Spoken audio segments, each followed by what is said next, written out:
अगर आप लोग भी जानना चाहते हैं कि कुरलुस उस्मान की आने वाली नेक्स्ट एपिसोड में क्या होने वाला है तो ये वीडियो आप ही के लिए है, क्योंकि आज की इस वीडियो में हम लोग बात करेंगे कमांडर नैमान और उस्मान के दरमियान होने वाली अजीम जंग के बारे में।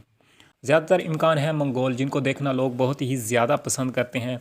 दोस्तों, इनको एक आखिरी बार दिखाया जा रहा है और इस सीरीज़ से मंगोलों का बहुत ही पुराना ताल्लुक़ है, जैसा कि नौयान, जिनको लोग बहुत ही ज़्यादा पसंद करते हैं और इस ड्रामे के स्क्रीन राइटर भी इससे बहुत ही ज़्यादा लुत्फ़ अंदोज़ हो रहे हैं।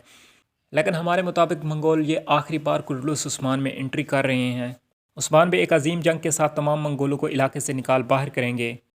ट्रेलर के आखिर में उस्मान बे ने एक ऐसा जुमला इस्तेमाल किया है, वो बेंदर बे से भी कुछ कहता है, जिसका नतीजा ये निकलता है कि नैमान से डरने वाले एस्महान, सुल्तान और बेज़ ने अपनी जमा की हुई फ़ौज को बिखेर दिया है और नैमान की जानब से मांगे गए सोने के संदूक और 3 गुना टैक्स की पेशकश कबूल कर ली है।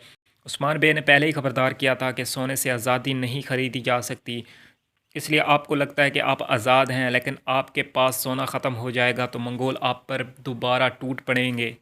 उस्मान बे, जो इस बात को बखूबी जानते हैं, इस बात से वाक़फ़ हैं कि सोना इस मसले का हल नहीं है, इसलिए वो चाहते हैं कि बेज़ अपनी बिखरी हुई फ़ौज को जमा करें और जल्द अज जल्द जंग के लिए तैयार हो जाएं। ज़्यादातर इम्कान है बंदर बे और करासी बे उस्मान बे के पेशकश का मुस्बत जवाब दें और वो याकूब बे और इस्महान सुल्तान को भी राज़ी करेंगे।